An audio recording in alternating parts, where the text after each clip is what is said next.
What's up, guys? This is Justin from the Board Game Losers, back with another episode of Dungeon Crusade, Book 1, The Genesis of Evil by Grievous Games Unlimited. Whew, we got a doozy. We did very well in the last episode. We completed a quest, so we completed 2 of our 3 quests. We're now just working on the Guardians. And so at the end there, in the minion movement, we did get some raiding minions we're going to have to deal with this time around, but other than that, a pretty good run overall. So, yep, I think there's not really anything that I know of, so let's just get started with the upkeep phase. We are going to roll the d12 for the torch, and I believe that I did forget last episode to pull out Albus, bring him back, so that's quite unfortunate. But we'll get him this time around. Alright, so let's roll for... Alright, she's cool, so her torch stays lit, which is awesome. No afflictions, no teleport track. We do need to do initiative tokens, so we're going to go 1 to 3 on the paladin and 4 to 6 on our battle mage, and that takes care of the hero phase. Now we're going to go to the encounter phase, and let's see what lovely encounter we had. Another environment card. Oh, that's awesome. The heroes notice that some of the ground in certain areas has a soft glow in it. All mining zones are enriched. Instead of rolling a D3 when mining, roll a D6 when this environment is infected. Okay, best part about this, we don't really care about the mining at this point, but it's another environment card, which is insane because I shuffled the crap out of these. But the most important part, when an environment card comes out, it replaces the existing one. So now those monsters don't have +3 to their warfare values, which is awesome, especially given the fact that the one guardian that's out there had that symbol, and 2 of our minions had that symbol. So that is awesome. Alright, Guardian phase, rolling for the Guardian. Our current value is 14. 20. Alright, we do have a Guardian coming out. Let's see who's coming out. And this Guardian will be the 3rd one. So there's enough on the board that if we kill them, we will complete the quest. And it's going to be... Ooh, Nefarion. That's a new one. Nefarion. Chaos ranged arcane. Moves 3. Interesting. Before Nefarion attacks target hero, the target hero must test wisdom to outmaneuver Nefarion before the pounce attack. On a fail, roll a d6. The result is damage. Oh, and he can't use counterattack if that happens. Ooh, that's dirty. That's mean, Roger. Can't use counterattack? We like counterattack. We need counterattack. So, here's the here's the standee. So let's go ahead and place him out on the board. Excuse me. Where are you at, D8? You are gonna spawn at spawn point 4. There's 3. There's 2. There's 5. I'm seeing every number but 4. Let's see. 6, 7. Oh, wait, 4. Right here. Okay. Ooh. Oh, man. That's an interesting conundrum. He's that close, and we've got to go handle those stupid minions. Golly. If we'd have stayed up there, he would have spawned right there. Oh well. It is what it is. Shoot. Okay, well, let's start with our paladin and bring him down here. And what I'm thinking I'm gonna have to do is run the paladin down here, let him try to catch one of these two, depending on how his movement works out, and the battle mage take out the other one, because what we don't want to happen is we don't want to get let them get out. Although that is only 2.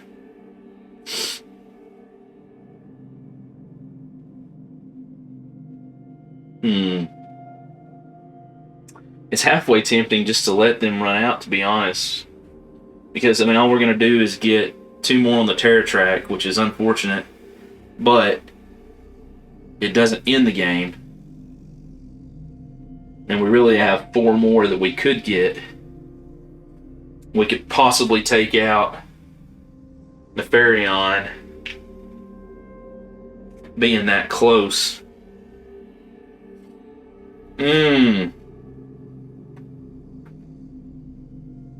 I'll have to think about that. Alright, well, before we decide that for sure, I'm kind of thinking, been thinking about it, and I think we're going to end up taking these minions out, because Nefarian's going to move. He moves 3, so hopefully he'll move back close soon. But we're actually going to go ahead and use Albus, because Albus picked up a couple of torches. So he had spent part of his money. He had, what was it, 1,600 on him. So he bought a torch. And I looked through the items, and there's not anything that just really got me excited.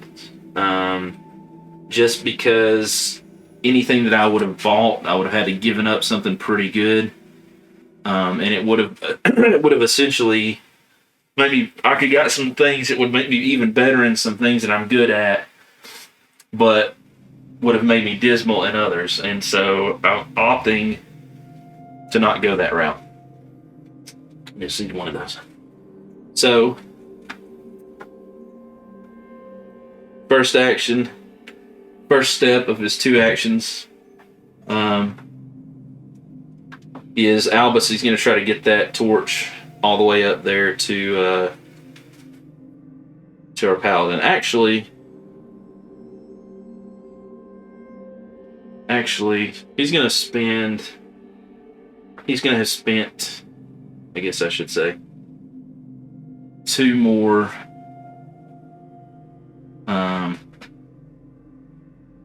$100 gold to grab a couple of elixirs while he's at it. He's going to drop 1 off to our mage and 1 off to the paladin. So remember, he's a D10 plus 10. First set of movement is 20.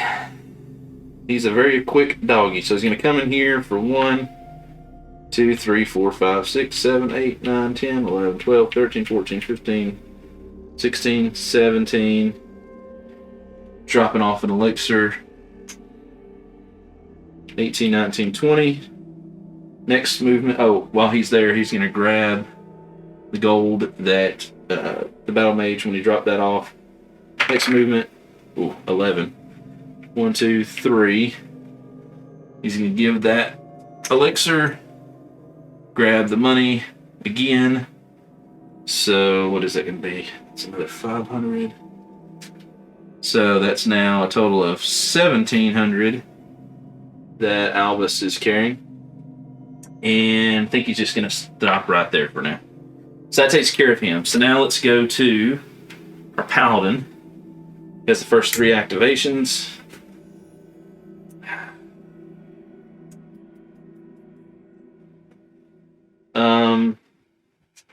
Now, the first thing he's actually going to do, and it doesn't cost an action, is he's going to light the torch that he had, or has now.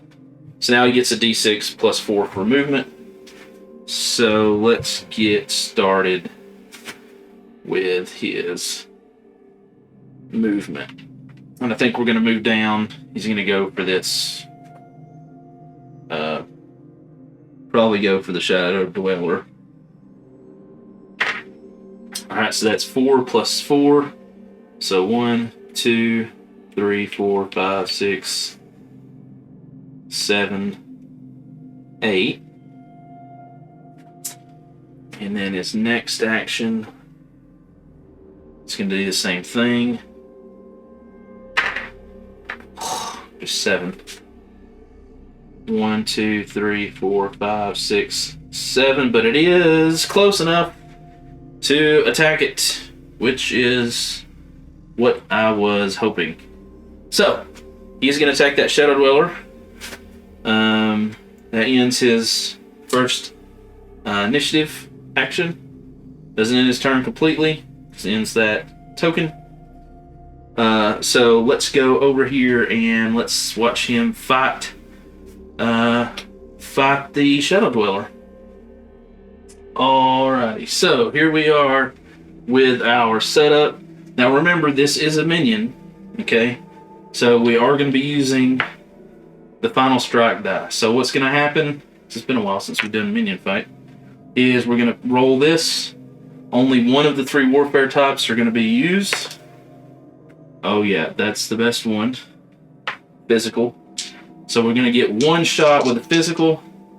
This is going to be a 5 plus a 5 is 10. We need a 12. So this is definitely going to hit. And then we get the final strike die, but I don't think it's going to matter. So 10 and 5 is 15. We got 15 twice, but the first 15 hits for 4, which kills him. Easy peasy, lemon squeezy. So off the board comes the Shadow Dweller. Loot roll is a 20. That is ridiculous. So close. Remember, it is a minion, so there's no life force or anything like that. So we've taken care of that. That came off the board. And, yep, there you go. That was the first initiative token. So we're going to use the next initiative token. I better leave this out here. I think we're going to just run around. I think that's what we're going to do. We're going to run around and see if we can't have our paladin with a second and third basically catch the skeletal grunt, and then that will leave maybe our mage to go up because she's got some better stats, I think, for fighting the Ferion. The Arcane and the Chaos being the 2 best ones. And let her do that while he dispatches this other raiding minion. And potentially, if Black Can will move closer, maybe he can go after Black Can next time around. Alright, here we are with our Paladin. His second activation. Going to be moving first. Remember, he now has a D6 plus 4. It's a total of 7, so 1, 2, 3, 4, 5, 6, 7. Next activation, another movement. 5. 1, 2, 3, 4, 5. This is already raiding, so it doesn't change anything there. That was his second activation. So, third activation. We're going to move and attack. And there's a 7. So he's going to go 1, 2, 3, 4, 5, 6, just so he can run one way or the other. And attack, which is going to end and basically use the rest of his action, so it ends his turn. And boom, just like that, we're now going to be fighting the skeletal grunt. So let's go over here and see if we can take out the skeletal grunt. Alright, here we are with skeletal grunt. He is proficient in physical, mythical, and arcane. Again, this is a minion, so we're going to be rolling that. Now, the problem I'm going to have here potentially is if we roll arcane, because arcane is only a +2 for us. Unfortunately, that is a 12, so it's not a huge number, but certainly the other two are much better for us in terms of what we can roll. But we'll see. But we do get that die. There it is. We do get that final strike die. So let's roll. Okay, there we go. Physical, that's our best one. Yeah, that's a +10 to this roll. And so we just need a 4 or better. We got a 12. Just more than enough to hit. Oh wait, we gotta roll this too. 9, that's a 19. And here's the thing. Skeletal Grunt. For each successful warfare roll a hero makes, we just made one. The Skeletal Grunt will take damage. It rolls a d20. On a 16 to 20, no damage is dealt. So, it potentially could negate this warfare roll. It doesn't. But let's just say, for the sake of argument, that it rolled a 20, because this would be the time when the dice would roll a 20 and mock me when I really needed to roll a 20 for something like, say, a loot roll. So, let's say that we had rolled that. This, miss. However, this was a 9, so it's a total of 19. This is not a warfare roll. Final strike die is not a warfare roll. So that would have still hit and done 4, which is all we had to have. So, he would have died either way. Roll, it's another 18. So, once again, the dice gods mock us with loot rolls because they're just really, really not nice that way. And the Skeletal Grunt is coming off the board. There is no life force, right? Because remember, it's just a minion. But the important part is it comes off the board. And that takes care of everything for the Paladins. So now we're going to go to the Battle Mage, who I believe is going to head north and fight. I believe she's going to go fight Nefarion if she can. Alright, here we are with the Battle Mage. She's got the 4th initiative token. She has a d6 +6 for movement. We're going to head towards Nefarion. Can you see that? No. I was a 1. 7 movement. 1, 2, 3, 4, 5, 6, 7. Next action. Rolling again. 3 + 6 is 9. 1, 2, 3, 4, 5, 6. As soon as that happens, we're at 6. So I've got, what have I got left? I've got 3 left. Yeah. Put the third to remind me. As soon as that happens, tracking happens, right? So we're gonna put a tracking token on her. Put a tracking token on Nefarion as well. Show that he is tracking her. She still has 3 movement. 1, 2, 3. It's enough to get to him. That was her 4th activation. Her next activation is a combat round with Nefarion. And then probably, if she doesn't kill him, there will be a 6th activation, which will be a combat round with Nefarion. Alright, here we are. Whew. Well, I was looking through the items, and yeah, there's not a whole lot of items that she's got that really help her with this fight other than her main staff. So, this should be interesting. She has the healing, though, from the angel, so that will help a lot. This ability is on attack, so this is only when the Nefarion attacks when it activates, so that's not going to happen yet. And so the only thing that she had as far as items that helped with these warfare types was her staff. So this should be an interesting run. Alright, we're going with ranged first. She's got a +1 and a 5 here. It's a 6. So that is going to be a 6. +6, so she needs a 10 or better with this.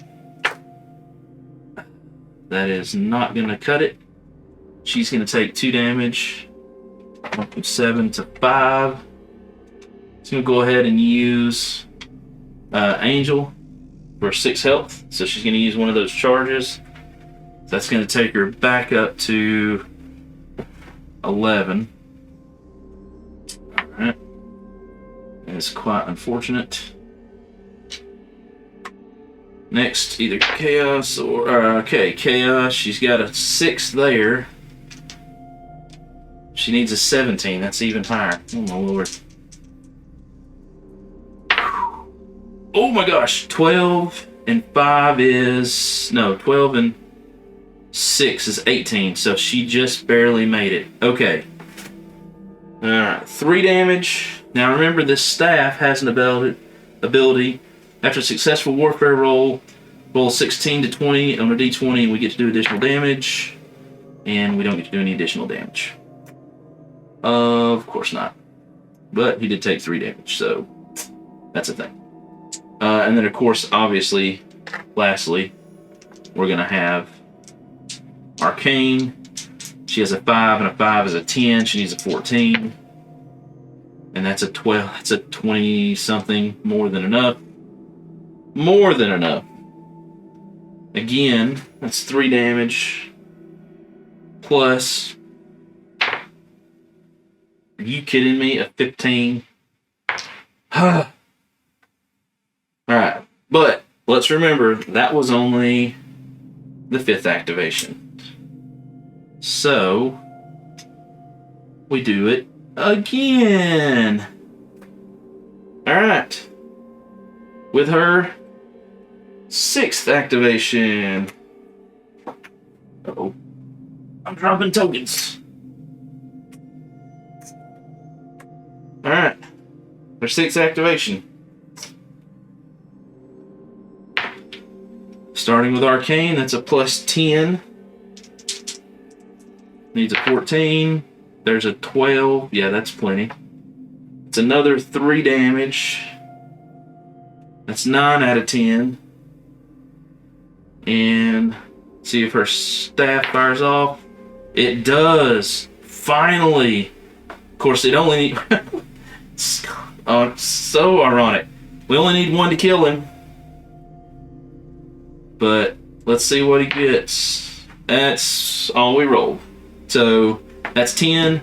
Boom. Nefarion is gone. Out of here. Defeated. Sweet. And that is 2. 2 out of 5. Or 2 out of 3. That is gone. So let's do our loot roll. A 10 plus gets us gold. A 16 plus gets us an item. There's a 5, which is neither one of those. And there's an 8, which is also neither one of those. Because why would we get any loot in this game? 40, almost 40 probably at this point. I don't know. Something like that. Episodes, and I think we've only got loot from a Guardian once. But we did also get 4 essence. So we're going to put that over here.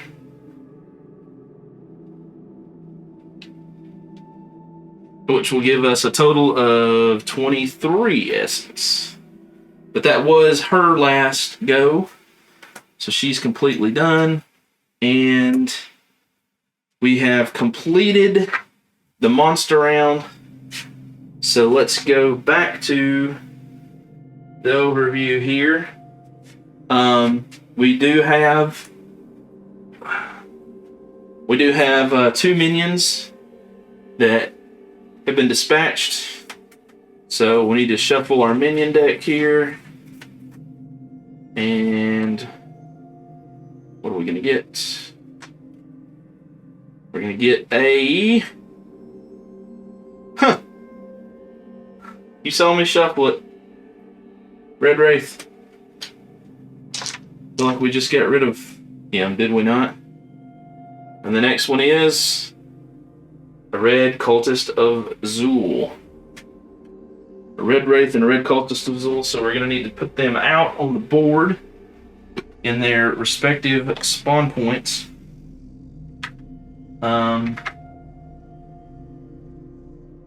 Well, no, we didn't get a Wraith. We had the Shadow Servant. So this is actually... I don't know if we've had him yet. I don't know. I do remember. Probably not, because we haven't really had that many minions, actually, when you think about it. Alright, so here they are. The Wraith Cultist of Zool.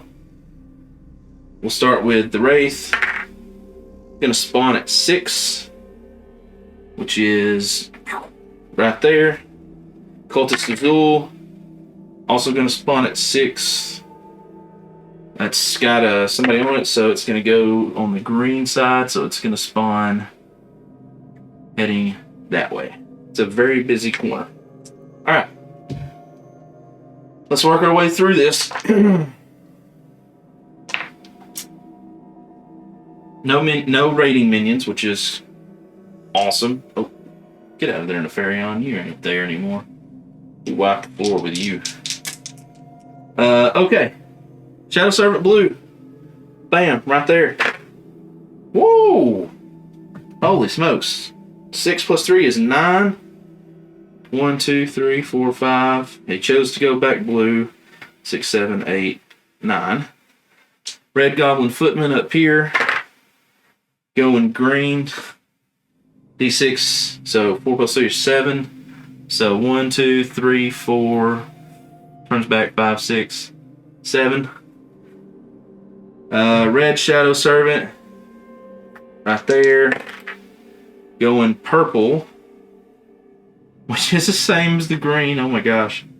D6 plus 3. So total of 5. So 1, 2, 3, 4, 5. Oh no, I'm sorry. That's the Wraith. The Red Shadow Servant. He's over here. He went 5, right? And he chose purple. 1, 2, 3, 4. Well, doesn't matter. Now the Wraith. 5 plus 3, 8 is blue. So 1, 2, 3, 4, 5, 6, 7, 8. Now, the Wraith's ability is Shadow Step. At the end of the Wraith's turn, it rolls a d20. On a result of 16 to 20, it takes an additional turn. It's an 18, so it's going to move again. D6 plus 3. 4. 1, 2, 3. 4. Alright. And Cultist of Zool, who's up there, heading on the green path, is going 4. 1, 2, 3, 4. Alright, that takes care of all the minions. Lord Blackcan. 2 quadrant movements. Going blue first. Going right there. And then going green. That's back the way he came. Orange. Oh, it didn't matter. The same location either way. Okay. Oh, okay. No, this is good. Oh, this is very good. This is very good because look. Here's our Paladin. 1, 2, 3, 4, 5, 6, 7, 8, 9, 10, 11. He can get to him in 11. Because remember, their standees actually take up more than one hex. They're in the center. So yeah, he could get to him. He could get to him next round. Start pounding on him. Oh yeah. Oh yeah. Yeah, I think next round's going to be it, folks. He's got some healing potions. He's got some essence. But, I mean, what he's fighting him with, which is physical and spiritual, he's very good at. He's got a 4-hit weapon, and he only needs to hit him a total of 3 times to kill him. So, yeah. Oh, this is awesome. This is awesome. Okay, that is the end of this video, and the end of this this round. Thank you guys for watching. Thank you guys for subscribing. This is Justin from the Board Game Losers, and I will see you in the next video. Thank you guys.